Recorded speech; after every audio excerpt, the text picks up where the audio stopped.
মুস্তাফিজুর রহমান এবার কেকেআরে। আমি আজকে দুপুরের দিকে একটা ফেসবুক স্ট্যাটাস দিয়েছিলাম এবং একটা শেয়ার পোস্ট করে লিখেছিলাম, আমার কেন জানি মনে হয় কলকাতা নাইট রাইডার্সে মুস্তাফিজুর রহমান এবার খেলবে।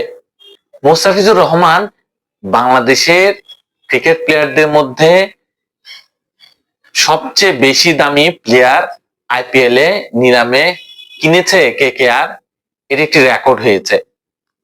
এর আগে বাংলাদেশি কোনো প্লেয়ার এত দামে ছিল না। মুস্তাফিজের আজকের রেকর্ডটা ব্রেক করার আগে সে তালিকায় ছিল সাকিবুল হাসান, 3 কোটি রুপিতে কলকাতা নাইট রাইডার্সের। তবে মুস্তাফিজুর রহমান সব রেকর্ড ব্রেক করে 9,20,00,000 টাকা রুপিতে কলকাতা নাইট রাইডার্সের। অনেকে মনে করছিল চেন্নাইয়ের কাছে যাবে, তবে কেন জানি আমার মনে হচ্ছিল যেহেতু কলকাতা যেভাবে টিম সাজাচ্ছিল, আমার কেন জানি মনে হচ্ছিল তাদের একটা লেফট আর্ম স্পিনার বা লেফট আর্ম বলার খুবই দরকার, কারণ তাদের দলটা ওইভাবে সাজানো ছিল।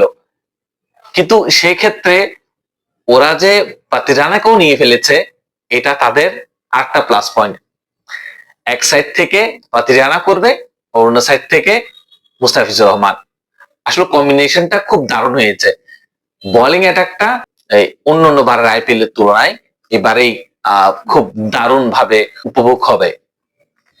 সে জায়গায় আপনারা দেখেন এর আগে কিন্তু চেন্নাইয়ে কিন্তু পাতিরানা আর মুস্তাফিজকে ট্রায়াল করেছিল এবং দুইজনে দুই দিক থেকে খুব ভালো বোলিং করছিল।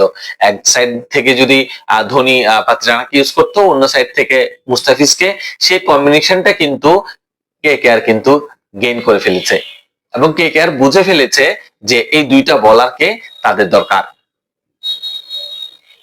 তবে বাংলাদেশে এই প্রথম কোন ক্রিকেটার আইপিএল নিলামে 9,20,00,000 রুপিতে বিক্রি হয়েছে।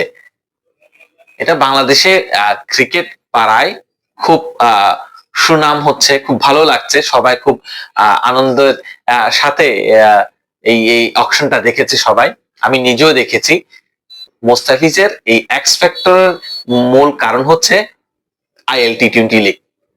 সে আইএল টি-20 লিগে কিন্তু খুব দারুণ ভাবে বল করছে, যে কারণে কলকাতা বুঝতে পেরেছে আইপিএল এ মুস্তাফিজুর রহমানকে কলকাতা নাইট রাইডার্সের দরকার।